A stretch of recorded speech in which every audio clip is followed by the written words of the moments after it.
कैसे हैं आप लोग।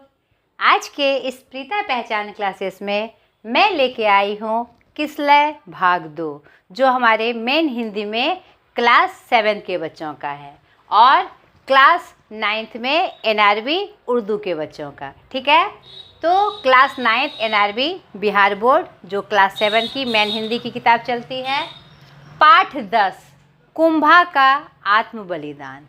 यह एक कहानी है और इसका क्या कहते हैं, कहाँ से संकलित है या इसके राइटर कौन है, वह पाठ में वर्णित नहीं है, अप्राप्त है। तो आज के इस क्लास में हम जानेंगे पाठ का परिचय, उसके बाद प्रश्न अभ्यास, जो कि एक छोटा सा प्रश्न अभ्यास है। तो पाठ परिचय में कुंभा का आत्म बलिदान जो है एक ऐतिहासिक घटना पर आधारित कहानी है, जिसमें बूंदी रियासत के वीर राजपूत, हमारे पुराने ज़माने में अलग अलग रियासतों में हमारा शासन चलता था, नहीं, अलग अलग रियासत के में लोग राजा महाराजा हुए। तो बूंदी रियासत के जो हाड़ा राजा थे, हाड़ा जाति के लोग थे, उसी में एक कुंभा नाम के एक वीर सैनिक की कथा इसमें आती है। वीर राजपूत कुंभा के बलिदान एवं देशभक्ति को दर्शाती है। ठीक है, जो मातृभूमि पर सर्वस्व न्योछावर करने की प्रेरणा देती है हमें कि मातृभूमि से बढ़कर कोई नहीं है। तो चलिए पाठ परिचय के माध्यम से हम देखें, पाठ के माध्यम से देखें कि उसमें और कौन सी बात आती है और ये कहानी कैसे किस मोड़ को लेकर हमें एक प्रेरणा दे जाती है और कैसे कुंभा अपने मातृभूमि पर बलिदान होने को तैयार है या उसकी कौन सी कथा है। ठीक है, आइए बच्चों, अब कुंभा का बलिदान पाठ से हम देखें कि कौन सी ऐतिहासिक कथा इसमें आई है, जिसमें देशभक्ति का और एक मातृभूमि के प्रति प्रेम का एक अद्भुत मिसाल इसमें प्रस्तुत हुआ है, जैसा कि हमने परिचय में देखा। ठीक है, कुंभा का बलिदान। कुंभा एक क्या कहते हैं, बूंदी के हाड़ा वंश के राजपूत थे। ठीक है, कथा शुरू होती है कि आज़ादी किसे प्यारी नहीं होती। आज़ादी के परवाने हाड़ा जाति के राजपूत परमवीर नितांत स्वाभिमानी अपनी मातृभूमि की आन बान के लिए हरदम मर मिटने को तैयार। ठीक है, लेकिन शीघ्र ही उनकी वीरता की परीक्षा की घड़ी आ पहुंची। चित्तौड़ के महाराणा ने बूंदी को अपने प्रचंड सैन्य शक्ति के बल पर अपने अधीन करना चाहा, लेकिन बूंदी के हाड़ा राजपूतों ने डटकर युद्ध किया और राणा सांगा को यहाँ इस युद्ध में हार मिली। यानी महाराणा सांगा कहाँ के राजा थे? चित्तौड़ के शक्तिशाली राजा थे। और ये जो बूंदी के का जो रियासत था, एक छोटा सा रियासत था, लेकिन उसके जाबाज सपूतों ने इतने बड़े क्या कहते हैं, चित्तौड़ के महाराणा सांगा को हरा दिया। ठीक है, तो इस अपमान को, पराजय को से राणा क्या हुए, महाराणा एकदम तिलमिला उठे और क्रोध में आग बबूला होकर उन्होंने प्रतिज्ञा कर ली। क्रोध में इंसान हमेशा गलत ही फैसला लेता है कि जब तक बूंदी पर अपना झंडा नहीं फहरा दूंगा, अर्थात जब तक उसे हरा नहीं दूंगा, तब तक पानी का एक बूंद भी नहीं पीऊँगा। ठीक है, लेकिन ऐसा होता नहीं है। दोबारा भी जल्दबाजी में लिया गया यह युद्ध का फैसला। चित्तौड़ को फिर से पराजय का मुंह देखना पड़ता है और पूरी तैयारी और युद्ध में काफ़ी समय लगने की संभावना थी। नहीं तो अब क्या करे, महाराणा प्रताप थोड़ा सा भी पीछे हटने को तैयार नहीं थे और राजपूतों का ये रूप होता है कि जो प्रतिज्ञा कर ली उनका पालन करना ही करना होता है। तो उनके मंत्री ने एक उपाय निकाला कि बूंदी का एक नकली किला बनाया जाए और उसे राणा सांगा द्वारा जीत कर अपना जो प्रण है वह पूरा कर लिया जाए। तो ऐसा घटनाक्रम होता है, तो यह बात सबको पसंद आती है और बूंदी का नकली किला बनाकर तैयार किया जाता है। नहीं, और यह सब कोई इसका समर्थन करते हैं कि ठीक है, ऐसा ही किया जाए। और देखते ही देखते बूंदी का नकली किला बनकर तैयार हो जाता है। उसकी जो कारीगरी है ठीक वैसी ही है जैसे कि बूंदी के किले की हूबहू नकल उसमें की गई थी। नहीं, मेरी मातृभूमि तुझे प्रणाम, वह कहकर उसने किले के सामने अत्यंत सम्मान से सिर झुका दिया। यह प्रसंग आती है कि एक बार हाड़ा के सैनिक जंगल से शिकार खेलकर लौटा, ठीक है, और किला को बनते देखकर वह ठिठक गया। उन्होंने देखा कि सेम टू सेम उसके बूंदी का क्या कहते हैं रूप रेखा इस किले के रूप में तैयार किया गया है। वो नकली किला था, फिर भी सम्मान के साथ उसने सिर झुकाया। नहीं, और फिर सैनिक में एक कुतूहल हुआ कि ऐसा क्यों किया गया है, ये बूंदी का नकली किला क्यों बनाया गया है। ठीक, तो इसी कौतूहल को मिटाने के लिए वह कारीगरों के पास पहुंचता है, उनसे सारी बात पूछता है और सारी बात पता चलने पर उसमें जो कुछ सैनिक थे वो थे बूंदी के, लेकिन नौकरी कहाँ करते थे, राणा सांगा की सेना में वे नौकरी करते थे। नहीं, मातृभूमि का वह रूप देखकर, वह किला देखकर वह उसे प्रणाम करते हैं और यह उनके लिए असहनीय बात है कि मेरे किला को या मेरे मातृभूमि को कोई ध्वस्त कर सके। एकदम से वह तैयार नहीं होता है। उसी में एक सैनिक है कुंभा नाम का, ठीक है, जब उसे यह बात पता चलती है तो उसे बिल्कुल बर्दाश्त नहीं होता। अगले दिन योजनानुसार बूंदी के नकली किले को जीतने की तैयारी करने के लिए सेना निकल पड़ते हैं और जीत तो निश्चित थी क्योंकि वह तो सिर्फ एक नाटक था उसको ध्वस्त करने का। नहीं, तो सब योजनानुसार जाते हैं कि चलो यह नियम पूरा कर लिया जाए ताकि राणा पानी पी सके, खा सके, ठीक है। तो ऐसा करने के लिए वो चले जाते हैं, लेकिन अचानक से क्या होता है, उस किले में घुसने के लिए उन्हें रास्ता नहीं मिलता है और तीरों की जोरदार बौछार से उनको सामना करना पड़ता है। तो ये अचानक से ये तीरों की बौछार कहाँ से होने लगी, यह जानने के लिए सेना आगे बढ़ती है और जब सेनापति आगे जाती है तो वह क्या देखती है कि हाड़ा राजपूत वीर कुंभा सिंह गर्जन करते हुए, सेनापति जी खबरदार पीछे हटिए, हमारे जीते जी आप बूंदी के किले पर पैर नहीं रख पाएंगे, ऐसा एकदम सिंह की तरह गर्जना करते हुए वह आगे आ जाता है और अंदर आने के लिए वह कहता है कि अंदर आने के लिए पहले आपको इन वीरों के लाशों पर से गुजरना पड़ेगा। तो सारे सेनापति सैनिक जो हैं वह एकदम से हतप्रभ हो जाते हैं और अच्छा कुंभा यह तुम हो, और वह तो उन्हीं के सेना का एक सैनिक था, तो उन्हें तो पूरी प्रतिज्ञा पूरी करनी थी। तो उसने कहा ठीक है तुम हो, अगर तुम ऐसा चाहते हो तो यह नकली किला है और ये मैंने प्रण पूरा करने के लिए बात की है। तो वह कहता है कि चाहे यह नकली किला ही हो, लेकिन ये मेरी जन्मभूमि है और इसकी रक्षा करना मेरा परम कर्तव्य है और रक्षा करते हुए यह नकली ही सही, मैं अपने प्राण इस पे न्योछावर करूँगा। मेरे सामने आप इसको नकली रूप में भी इसको किले को नहीं ढा सकते हैं। सभी लोगों ने लाख समझाया, लेकिन बूंदी के नकली किले में भी मोर्चाबंदी करके वह डटा रहा और मुट्ठी भर हाड़ा राजपूतों से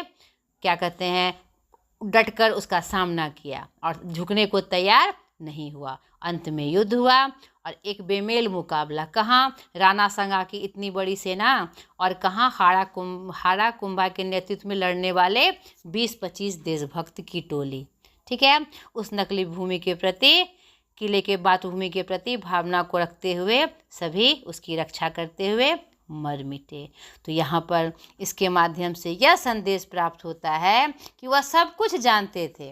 नहीं, वे हाड़ा राजपूत सब कुछ जानते थे कि यह एक नकली नाटक है, सिर्फ राणा सांगा का प्रण पूरा करने के लिए। फिर भी उस नकली किले पर भी उन्होंने जान न्योछावर कर दिया, क्योंकि वह सपने में भी नहीं सोच सकता था कि रूप तो प्रतिरूप तो उसी के अपनी मातृभूमि का था कि मेरे मातृभूमि को, मेरे किले को कोई ध्वस्त कर सके। तो यहाँ पर सचमुच कोई जीत के हार गया, कोई हार कर भी जीत गया।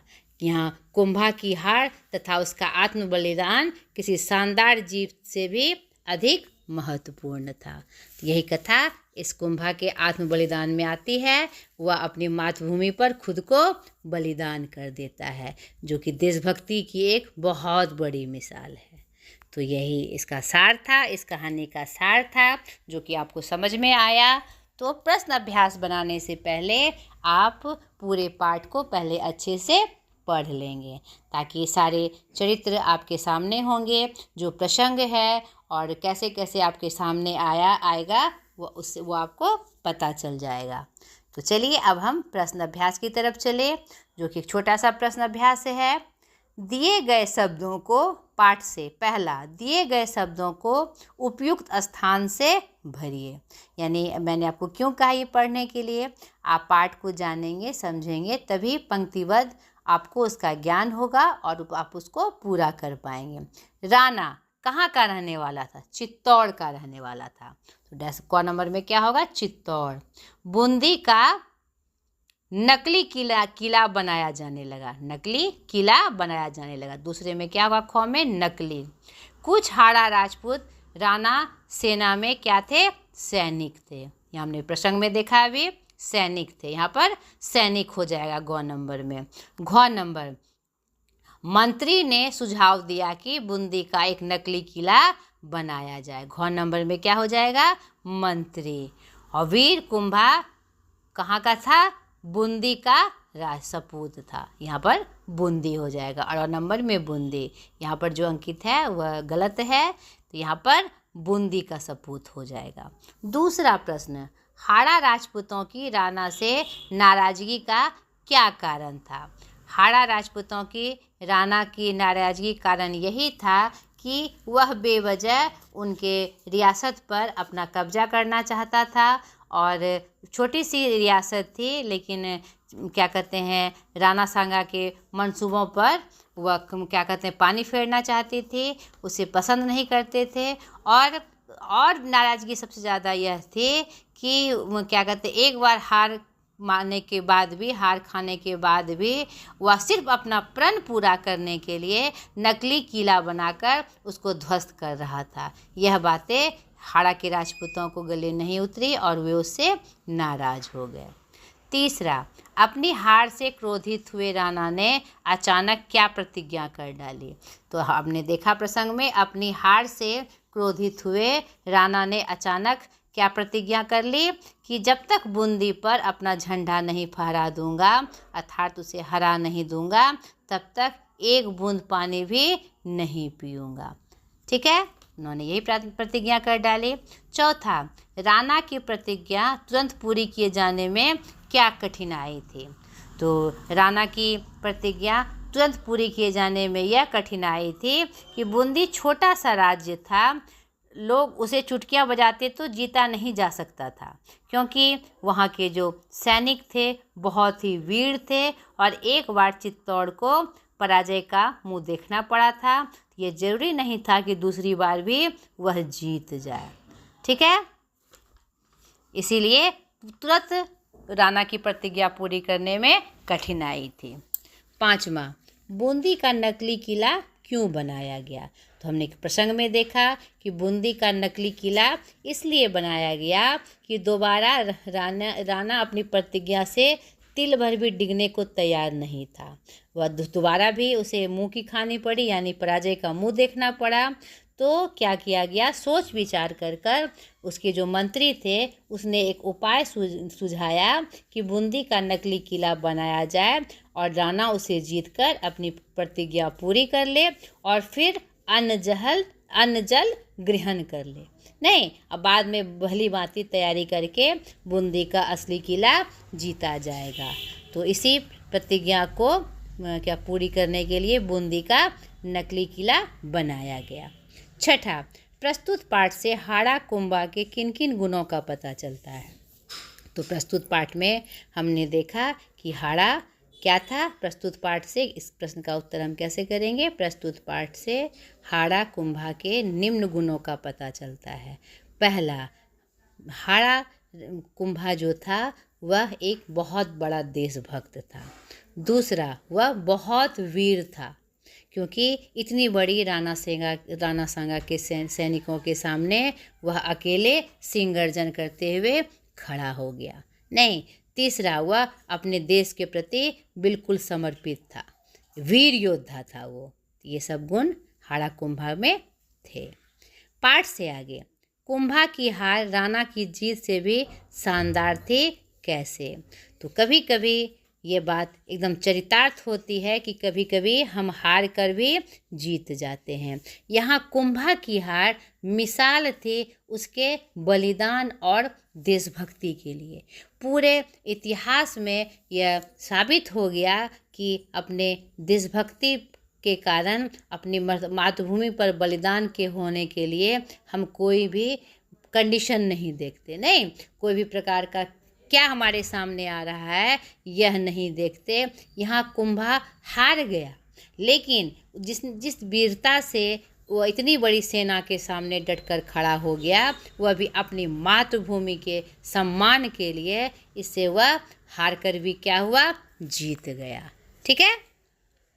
दूसरा, आप अपनी मातृभूमि की रक्षा के लिए क्या क्या कर सकते हैं? तो आप एक नागरिक हैं और इस कथा से आपको बहुत बड़ी प्रेरणा मिली होगी।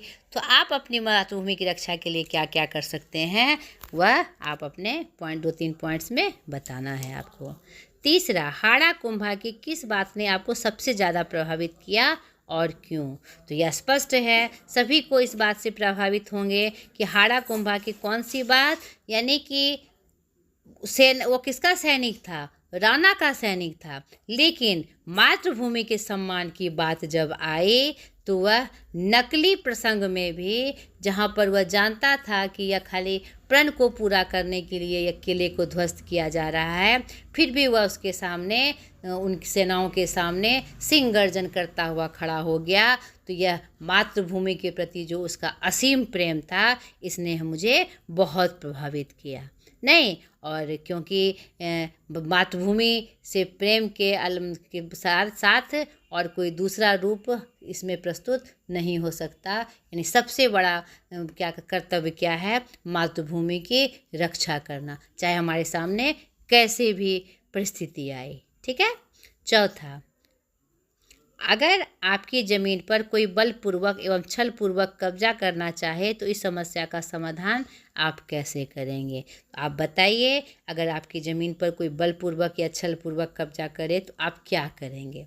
उसका कैसे बदला लेंगे या कौन सा रूप आपका होगा? ये हमने आपके लिए छोड़ा। व्याकरण पाठ में प्रयुक्त जातिवाचक एवं व्यक्तिवाचक संज्ञाओं को छांट कर लिखिए। संज्ञा किसे कहते हैं? किसी व्यक्ति, वस्तु, स्थान या भाव के नाम को संज्ञा कहते हैं। संज्ञा के कितने भेद? 5 भेद ना। व्यक्तिवाचक, जातिवाचक, समूहवाचक, द्रव्यवाचक और भाववाचक। तो व्यक्तिवाचक किसे कहते हैं? विशेष व्यक्ति, वस्तु, स्थान के नाम को। तो इसमें कोई विशेष व्यक्ति, वस्तु, स्थान का नाम आया है तो वह व्यक्तिवाचक संज्ञा होगा, वह आपको छांट के लिखना है। और जब पूरी जाति का बोध कराए तो वह हमारा क्या होता है? जातिवाचक। तो आप जातिवाचक के बारे में जानें। तो व्यक्तिवाचक में महाराणा सांगा, क्या कुंभा, या जो भी नाम आए हैं विशेष रूप से, उसका नाम अगर आएगा तो वह मेरा क्या होगा? व्यक्तिवाचक। और जातिवाचक में पूरी जाति का बोध कराएगा। नहीं, जैसे कि क्या कहते हैं, जातिवाचक रूप में आप क्या जानेंगे? सैनिक क्या होंगे? जातिवाचक होंगे, क्योंकि किसी पर्सनल के बारे में ये नहीं बता रहा है। और भी जैसे किला भी क्या है? हमारा जातिवाचक शब्द है आदि। ठीक है, इस तरह से शब्दों को छांट कर आपको लिखना है। दूसरा, निम्नलिखित मुहावरों का अर्थ स्पष्ट करते हुए वाक्य प्रयोग कीजिए। तो वाक्य बनाने के बहुत से तरीके हैं। तो मुहावरों के माध्यम से भी हम वाक्य बनाते हैं। तो आपको मैंने बताया है कि जब कोई मुहावरे से हम वाक्य बनाते हैं तो जो मुहावरा दिया रहता है उसका प्रयोग करते हुए हम वाक्य बनाते हैं, उसके अर्थ का नहीं। ठीक है। जैसे धूल चटाना यानी हरा देना। धूल चटाना का अर्थ क्या है? हरा देना किसी को। तो क्या कहेंगे? कुंभा ने राणा सांगा के सैनिकों को धूल चटा दी। मैंने ये नहीं लिखा कि कुंभा ने राणा सांगा के सैनिकों को हरा दिया। मैंने क्या लिखा? धूल चटा दी। तो धूल चटाना यानी मुहावरे का प्रयोग करते हुए वाक्य बनाना। आग बबूला होना यानी बहुत क्रोधित होना। अपनी हार से राणा आग बबूला हो उठा यानी बहुत क्रोधित उठा। आंखें लाल होना। आंखें लाल होने का भी मतलब होता है गुस्सा करना। नहीं, ये आँखों में कोई बीमारी होना, लेकिन मेनली इसका अर्थ क्या होगा? गुस्सा करना। तो सामने शत्रु को देखकर उसकी आंखें लाल हो गई। ठीक है। ये हमने नहीं लिखा कि गुस्सा हो गया। क्या लिखा हमने? आंखें लाल हो गई। यानी मुहावरा का प्रयोग करना है अर्थ बताते हुए। लाशों पर से गुजरना यानी बहुत मार काट होना। ठीक है। क्या उसे युद्ध जीतने के लिए बहुत से लाशों पर से गुजरना पड़ा यानी बहुत मार काट करनी पड़ी। ठीक है। मुंह की खाना, हार जाना। वह उस युद्ध में मुंह की खा गया यानी हार गया। क्लियर हो गया? या व्याकरण पोर्शन भी आपका समाप्त हो गया। अब कुछ गतिविधि है। एक साधारण सी गतिविधि है। बॉक्स में दी गई कहानी को वार्तालाप के रूप में लिखिए। एक जैन बातचीत पर आधारित एक वार्ता का बॉक्स में एक कहानी दी गई है, छोटी सी कहानी है। आपको वार्तालाप के रूप में उसको लिखना है। तो वार्तालाप के रूप में कैसे लिखेंगे?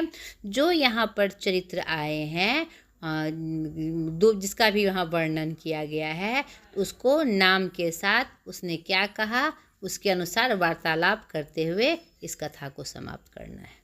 क्लियर? नाम दे देंगे। जैसे जैन गुरु अपने शिष्यों को सिखाते हैं कि वे अपने आप को व्यक्त कैसे करें। नहीं, तो जैन मतलब गुरु, जैन गुरु डैश अपने बच्चों को सिखा रहे हैं ऐसा नहीं करें। यानी वार्तालाप के माध्यम से आपको इस प्रसंग को पूरा करना है।